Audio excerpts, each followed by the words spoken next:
Hi Virgo, this is your love reading. Timeless reading po ito. Oo. At kung naka-resonate kayo, comment down. Kunin nyo lang po yung kung ano yung naka-resonate sa iyo, okay? At marami pa tayong timeless reading dito sa second channel natin na Love Job po. Okay? So, panoorin nyo po yung ibang videos nyo. And, ayun, isipin nyo po yung person nyo.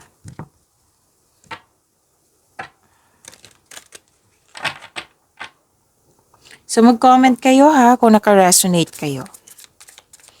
Spirits Guide, ano po yung gustong sabihin ng person ni Virgo sa kanya? I need 4 cards po. I think about you so much, it's scaring me.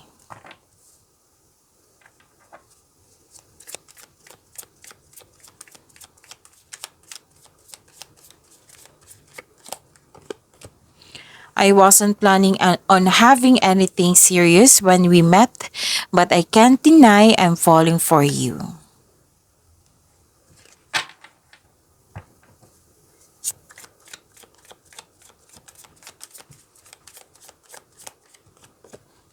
Things move so fast and I didn't know how to trust my feelings for you.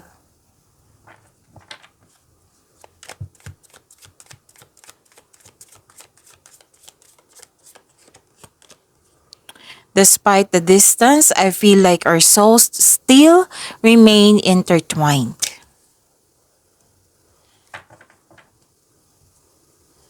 Shuffle ko lang po.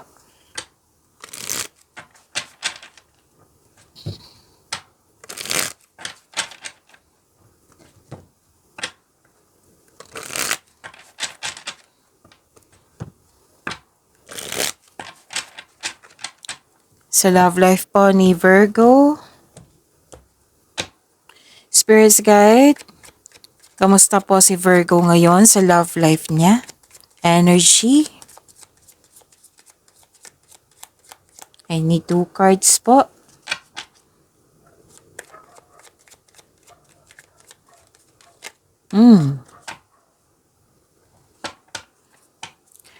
Challenges na ma-overcome sa love life ni Virgo.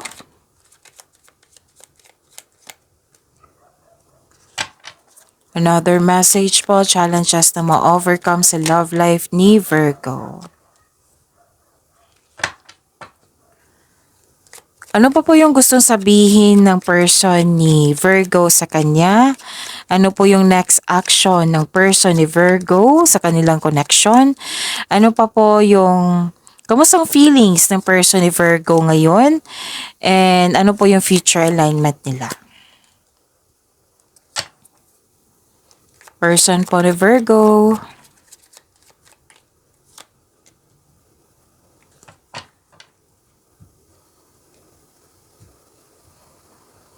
Okay. Kamusta po, Virgo? How are you? Gusto niyo mapag-isa dito, yung me time, soul searching. Kasi naghahanap kayo dito ng solusyon sa inyong problema, sagot sa inyong mga katanungan.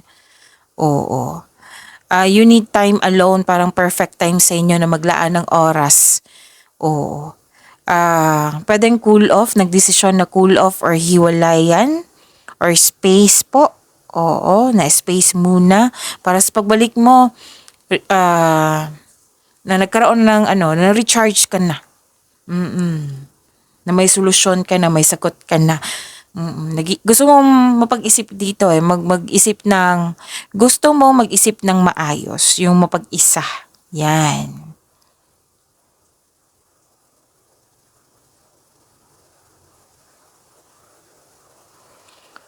Okay. So may chance na babalik kayo sa kanya or siya po na may chance na babalik sa'yo. Basta may isang tao dito na pwedeng kayo, kasi this is your energy, right? Oo. Na babalik, may chance na babalik yung tao na niloko sa'yo or nagkaroon kayo ng problema or kayo ito na may chance na babalik. Kasi may nakita ko ditong tatanggapin mo. Okay, tatanggapin mo po ito.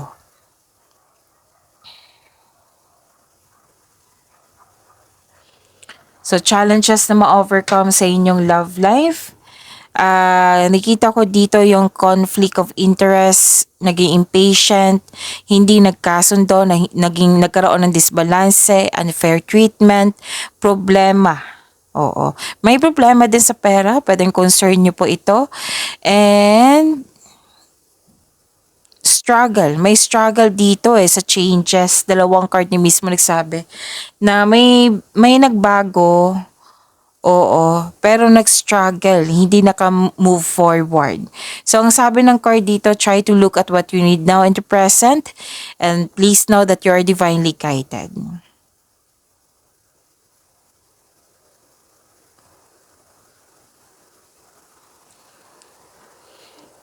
Oh, this is a second card na nagsabi dito na magkakabalikan. Magkakabalikan, magkakasundo. Na nagbibigay nga kayo ng supportive kayo sa isa't isa. Kasi nga nagkabalikan kasi mahal na mahal yung isa't isa. May nakita nga akong buntis dito.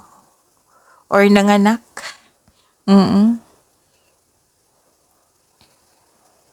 So, kamusta yung person mo? Virgo. Hopeless. Hopeless na nakikita ko dito. Disconnection. Hopeless. Loss of faith. Disappointed. Nawalan ng pag-asa. Lack of confidence. Madali siyang mag-give up. At nawalan siya ng tiwala sa kanyang sarili. Kailangan niya ng healing. Kailangan niya magtiwala ulit.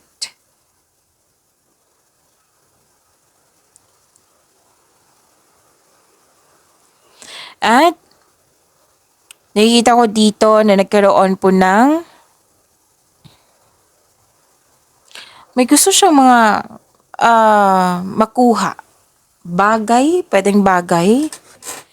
Oo. Pwedeng nagbakasyon din to. Pwedeng okay. Nakikita ko kasi dito na buhos ang oras sa trabaho. Binubuhos niya yung oras niya sa trabaho. At gusto niyang maka-earn ng malaking pera. Gusto niya magkaroon ng bagay. Like for example, bahay at lupa. Yan. At nakikita ko rin dito na nagkaroon po ng okay. Kaya pala na this person is buhos ang time niya sa trabaho.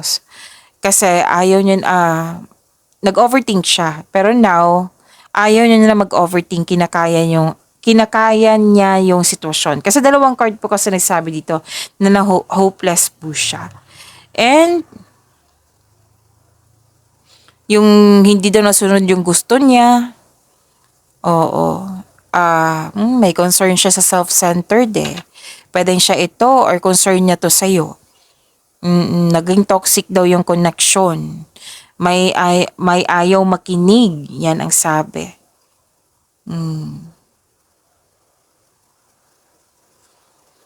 So, may iniisip siya dito na celebration and it might be monthsary or anniversary. Iniisip niya ngayon. May talaga, dalawang card kasi nagsabi dito na may tuto sa kanyang desisyon, plano ba, or ideas, or di kaya'y tungkol sa third party. Okay? Yan yung nakikita ko yung iniisip niya ngayon. At gusto kanyang kausapin pero this person is not ready. Parang pinaprocess niya ang kanyang emotion. Okay? Basta nakita ko sa personality niya, madali siyang mag-give up. At yun nga, kinakaya niya kasi umiiwas siya dito ng mag-overthink. This person is busy. Busy sa kanyang mga ginagawa. Ayaw na niya mag-overthink. Kinakaya niya ang sitwasyon. Okay, ano pa? Nakikita ko rin dito na nagkaroon po ng May high hopes and expectations sa sayo or sa inyong connection. Pero disappointed siya kasi hindi nabigay. Oo. May concern dito sa panloloko eh. Ito yung concern yung dalawa, panloloko. So may humihingi ng tulong pero tinanggihan. May mga ganyang concern. So wala po daw hustisya, sabi niya. Okay. So yun, marami pang video dito. Panoorin nyo kung gusto nyo. Maraming salamat po.